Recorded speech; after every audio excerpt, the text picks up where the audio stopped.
This is WCRN Weekend with your host, Pat Rice. Hey, welcome to the show, everyone. I'm Pat Rice, and we're back with another one this Sunday. Man, if you made it this far into the winter season without getting sick or having the flu, consider yourself lucky, because 2018 has been one heck of a year for the flu virus.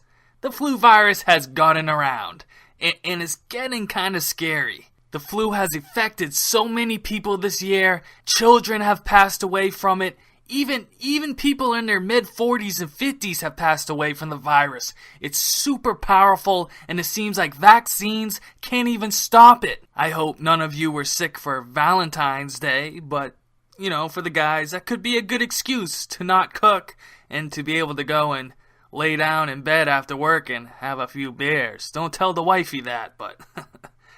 Anyways, though, in case you miss any of our episodes, you can always hear the replays at soundcloud.com/weekends with Pat Rice. That's soundcloud.com/weekends with Pat Rice. We will be posting all our previously aired episodes through SoundCloud, so you don't ever have to miss an episode, and the best thing about it is that you can bring it with you anywhere, whether you're sitting at the computer or laptop or even on your mobile device. Just go to soundcloud.com/weekends with Pat Rice. But enough with the shameless promotion. In this segment, I'm gonna go over the history of the flu, which is also known as influenza.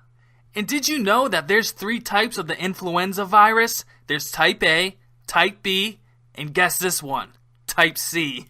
And did you know that the most famous and lethal outbreak of the virus was way back in 1918, and it was entitled the flu pandemic, and it lasted from January 1918 to December 1920, and the estimated fatalities were 50 to 100 million people. This virus went all around the world. I mean, from the US to Europe, France, Brazil, luckily, didn't come in contact with the virus.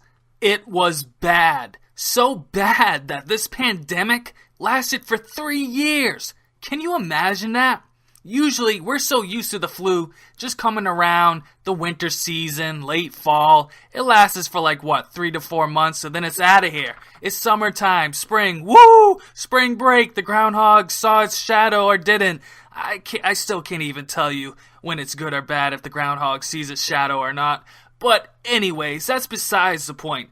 Did you know that the flu virus originates from birds to even other animals, such as pigs? And that sounds nasty. Can you imagine getting a virus from a pig? I mean, a bird, that's still kind of bad, but birds, they're pretty, they're cute, they whistle, they make pretty sounds, but a pig rolls around in the mud, eats whatever it sees. Pigs are disgusting. I mean, we need them though. Farms need them. We need food. We need bacon, right? What are we gonna have for breakfast on Sunday mornings? Right before the Pat Rice show, right? A plate of bacon with some pancakes. The first outbreak ever. I want you to guess. I want you to send your guesses in. And the winner is Fort Riley, Kansas, at an American military facility that was actually training American troops during World War I. And the first recorded victim of the flu virus was Private Albert Mitchell.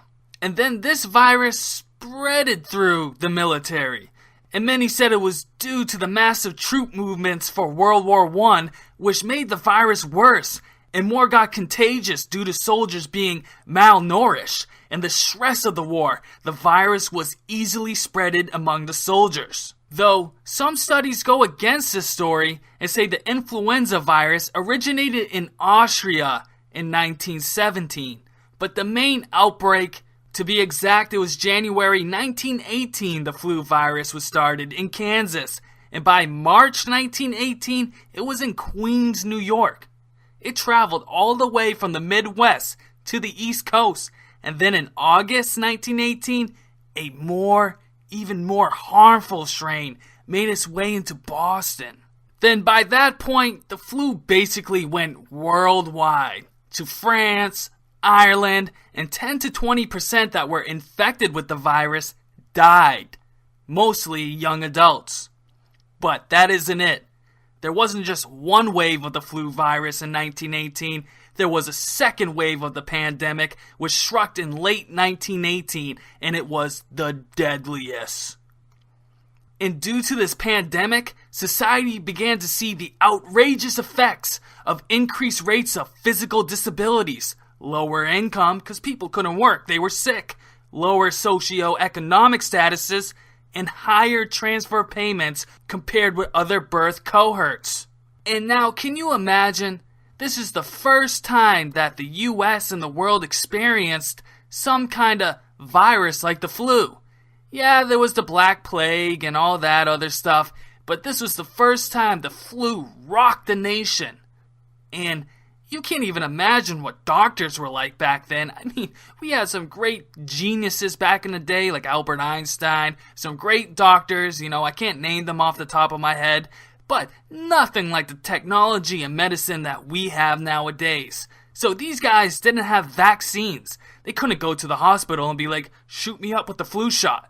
No such thing. It was, you need to go home and rest. Maybe eat some chicken noodle soup if you have any in the pantry. And believe it or not, the US actually didn't publicize this flu epidemic. It wasn't until the flu made its way to France and Spain, which was in November 1918, and that is when the pandemic got its notorious name as the Spanish flu. And the reason why is because the pandemic received much more press attention once it hit France and Spain. And nowadays, the US publicizes everything. Oh, they hear it, it's out in the press in the next 5 minutes, 60 seconds. No doubt about it. And the reason why Spain was able to have more freedom of the press was because it was a neutral country in World War I. Spain had the ability to talk about this epidemic compared to all the allied countries and in Germany. The US and Europe press, likely for political reasons, did not acknowledge or transmit timely and accurate news about the high number of casualties caused by the flu. It all had to do with politics. Doesn't it always have to do with politics? Anyways, we're up against the clock right now. We have to take a quick break, but once we come back in our next segment, we're going to discuss about the different strains of the virus, including type A, type B, and type C, and we're also going to go into the effectiveness of the vaccine shot. You've been listening to WCRN Weekend with Pat Rice on AM 830 WCRN.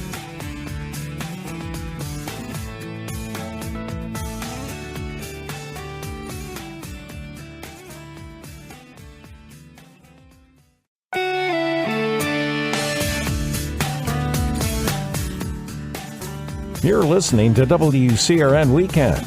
Once again, here's your host, Pat Rice. Welcome back. And on our last segment, we discussed some of the history of the influenza virus, also known as the flu virus, how the original epidemic started, and why its title was the Spanish flu. And the reason why, if you weren't here for the last segment, because it wasn't until the virus reached out into Spain that the press began to pay attention to the flu, and it was mainly due to political reasons. In this segment, we are going to cover some of the different strains of the flu virus, which includes type A, type B, and type C. We will also talk about the effectiveness of the vaccine shot and get into how you can prevent yourself from getting the flu. Now, I want to let you guys know that I'm no doctor. My show isn't truly 100% a health show. I'll leave that up to some of the other hosts on the WCRN station, such as Frankie Boyer and Basha. They really know what they're talking about when it comes to your health. But I just talk about the history, opinions, and facts. But let's talk about the different types and strains of the influenza virus. Influenza A. The main hosts of influenza A are wild aquatic birds. This strain has contributed to the Spanish flu, the bird flu back in 2004. So this is, in my opinion, seems to be kind of the main strain of the flu virus.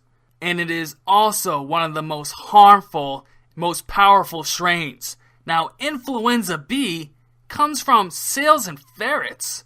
Kind of a weird combination there. Seals and ferrets carry this strain, and they are less likely to create pandemics, influenza B, and it's 2 to 3 times slower than type A, and it's usually acquired at an early age. So I think about myself being a kid. I'm no doctor. I guess I had influenza B if I had the flu virus at a young age, but I don't know when I got in contact with seals and ferrets. But you don't need to get in contact with the animals because the flu is airborne and it comes from the nose and mouth. And the virus starts off in your throat. That's why you don't want to kiss anyone when they're sick. You don't want to be too close or have them breathe in your face or vice versa. Coming from the ears and the eyes. Anything that has to do with the face or any openings in your body. You don't want to get anywhere close to someone that has this virus. Now, last but not least, influenza C. Type C. It infects humans, dogs, and pigs. Causes severe illness and local epidemics, though it's less common than the other types, and causes mild disease in children. So, don't kick your pets out of the house yet, because influenza C seems to be the most mild strain out of them all. Type A, which causes the bird flu, seems to be the most violent strain. Doctors are saying that this season, 2018, the predominant strain is the nastiest one, H3N2, which causes the worst outbreaks, and that's 2 influenza A viruses and 2 types of influenza B viruses. The strain H3N2 is mostly associated with more hospitalizations, deaths, and more illness. And the category of people who seem to be affected by this virus or this strain of virus are very young and elderly people, along with those that have chronic health conditions. There are so many different versions of the HN2s, HN3s. I could break it all down, but I'm not a medical profession. I mean, if I was, I really don't think that I would be in radio. I would be in the doctor's office, right?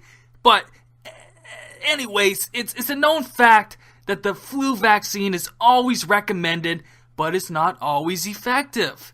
In 2018, it has been said that the flu shot has been about 17 to 30% effective against the viral strain, which is H3N2, one of the nastiest strains ever. We are getting slammed this year. Absolutely slammed. And the reason why the vaccines aren't so effective is because, did you know that the way that they make vaccines, it's mainly made from flu viruses that are grown in chicken eggs, though the virus that spreads through the humans doesn't grow as well in chicken eggs as bird flu strains do. So the response of the vaccine preventing the flu isn't exactly effective. Though the vaccine can reduce the flu to about 40 to 60%, the flu shot may not be exactly effective, though it may lessen the severity of the symptoms. And I completely agree with that, because myself, I don't want to jinx it.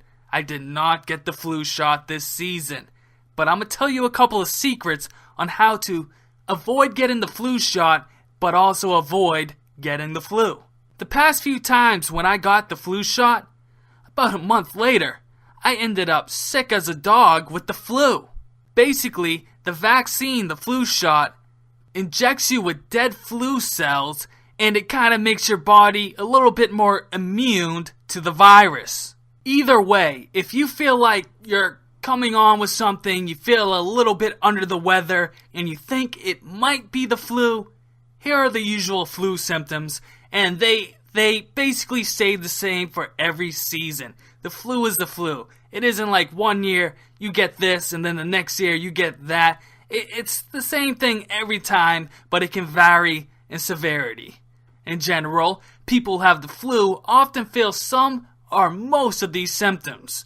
A fever, are feeling feverish, chills, And chills are the worst. I hate that. The body aches. 1 minute you're comfortable, then the next second it feels like someone just opened all the windows up in the house. But not everyone with the flu will have a fever. You can also have a cough, a sore throat. And being in radio, the last thing you want is a sore throat. I have yet experienced that, and I hope I don't anytime soon. You also will get a runny or stuffy nose. Oh, nothing like a runny nose. No matter how many times you wipe it, doesn't matter if you plug your nose up with 2 different tissues, your nose will still be running. Muscle or body aches, headaches, fatigue, tiredness, vomiting, and diarrhea. Although that is more of a common symptom in children than adults. But either way, all these symptoms stink. They stink so much. No one likes to be sick. It's about that time again, though. We need to take a quick break. But when we come back, we're going to discuss about how long the flu lasts and what you can do to avoid the flu.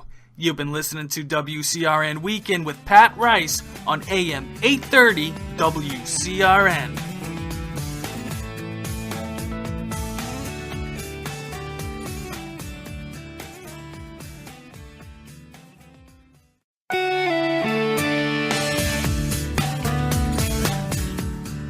Now, WCRN Weekend continues. Once again, here's your host, Pat Rice. And welcome back. In our last segment, we discussed about the different types of the influenza virus, including type A, type B, and type C, along with how effective the flu vaccine is, some of the symptoms of the flu if you feel something coming on, along with how long the flu should last. In this segment, we are going to continue to discuss about some facts about the flu and this year's virus, along with how you can remain healthy with or without the flu shot and how you can avoid getting the flu by following these techniques. It is estimated that the flu has resulted between 9.2 million and 35.6 million illnesses and 12,000 to 56,000 deaths each year in the United States since 2010. That is a lot. Those numbers are huge. For the flu, growing up, having the flu to me was just that bad cold. And to think that it causes that many deaths is pretty alarming. So far this year, the overall hospitalization rate for the week ending January 26th is 51.4 per 100,000 people, which is already higher than the 43.5 rate for the same period during the especially severe 2014 and 2015 season. So, how are some ways to avoid getting in contact with the flu virus? To be quite honest, it's pretty simple. You gotta practice good hygiene. Avoid close contact with those that may be sick, whether they have the flu or not. Because the flu, the virus travels airborne. Whether you smell it, you inhale it, someone coughs in your general direction and you're close by, your eyes, nose, mouth, and ears are all the victims to the flu virus. And if you feel under the weather, don't feel like you need to go to work. Let your boss know that you're not feeling too well and that you need the day off. But in the society that we live in, it's 24/7 email, 24/7 text message, everyone's on their phone. People are addicted to work. People are honestly workaholics. They feel like they can't miss a day. They wake up first thing in the morning to get stuck in rush hour traffic. Now their blood pressure is high. They're stressing out. They're giving people the finger. They get into work and they're behind on all the stuff that they need to do. Their boss tells them that they have 2 meetings this afternoon on short notice. So stress is definitely not just a killer for your heart, but a killer for your health in general. If you have one stressed out day during the week, you might just wake up within the next 24 to 48 hours sick and possibly sick with the flu. So if you're not feeling too well, don't kill yourself just to go to work. Get better, especially when the flu is this bad. When you cough or sneeze, Cover your mouth and nose. I don't understand people who just cough all over the place, sneezing all over the place, without even thinking to cover at least half of their mouth. You see it all the time. Another big culprit is clean your hands. I can't tell you how many times I've been in the men's room and I've literally seen this. I hear what the guys are doing in the stall. I hear the wiping. I don't need to get into it. And I just see them walk right out of the stall and straight to the exit, not even washing their hands. To me, that is vile.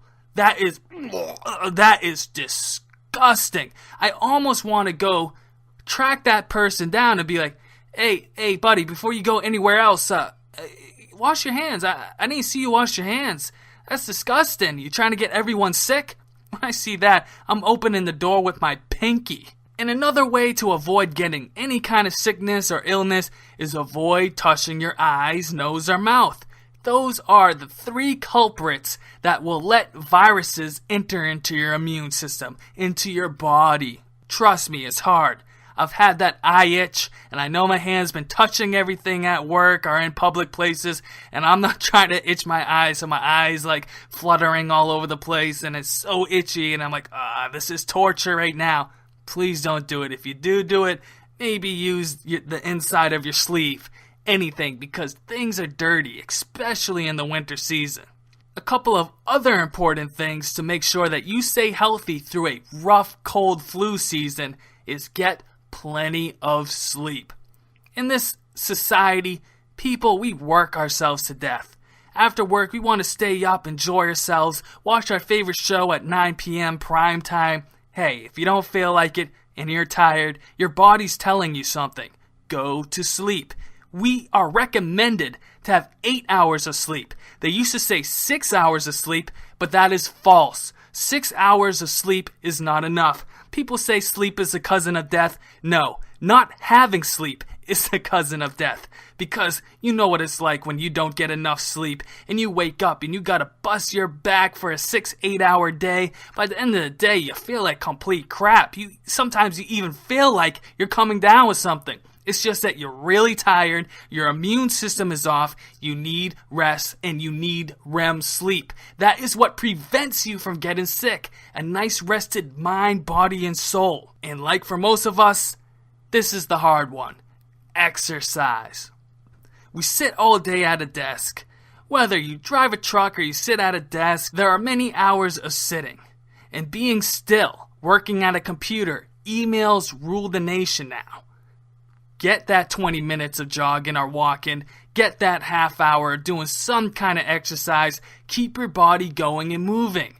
Don't be a sitting duck. And whenever you feel the early signs of getting sick, drink plenty of fluids. And I don't mean alcohol. Water, orange juice, vitamin C. I can't stress how much vitamin C for me has been a lifesaver. You can go to your local CVS, Walgreens, or pharmacy, pick up Emergency, and it's not spelled like regular emergency, but it's in an orange box. I'm pretty sure you can get it in other flavors other than orange. You can also get it in tablets, but I get the powder form, and it comes in this little bag, and you open it, you pour it into your little 12-ounce bottle of Poland Springs water, and it's great. It tastes good, and it has tons of B vitamins, electrolytes, vitamin C, and let me tell you, not only does it give you energy, but it also helps your immune system, and it makes you feel good. And there's been times I drank a couple of those throughout the day. I wake up feeling fine the next day. So if you follow a healthy and clean routine, you don't need to eat veggies. You can still enjoy that cheeseburger, but clean your hands. Bathe twice a day, even though they tell you not to, because you're losing essential oils for your skin and hair. But during the flu season, please do it. It's much better than getting sick. And who doesn't love a hot shower? Remember, don't fall for that itch. And plenty of soap. Clean those hands. Dry hands are better than a dry throat, nose, and sore throat, isn't it? Well, we are up against the clock right now. Hopefully, you've learned a decent amount of information about the flu, where the flu originated from, and here's a brain picker. Isn't it interesting? This could be considered a conspiracy theory. Isn't it interesting that the major flu outbreak in the U.S. back in 1918 broke out at a military camp in Kansas? Do you ever think that it could possibly be biowarfare? And now we've had this virus for years and decades and centuries? Just think about that. You've been listening to WCRN Weekend with Pat Rice on AM 830 WCRN. This has been WCRN Weekend and your host, Pat Rice.